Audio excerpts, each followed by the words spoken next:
लिनु समाप्त छैन, मैले लाने होइन।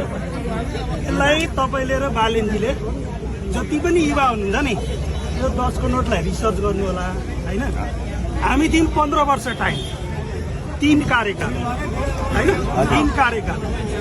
मैले यो किन भनिरहेको छु भने म भारतको स्पेसल क्राइम ब्रान्चबाट निस्केको मान्छे हो, बुझ्नुभयो? राम्रोसँग सुन्नु है, 3 कार्यकाल हामी टाइम हो।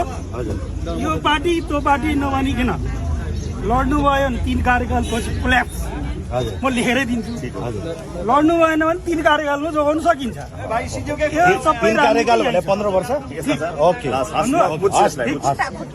अब तपाईँले यो बुझ्नुहुन्छ बुझ्नुहुन्न मलाई थाहा छैन, किन हजुरहरू पढे लेखेको मान्छे होइन।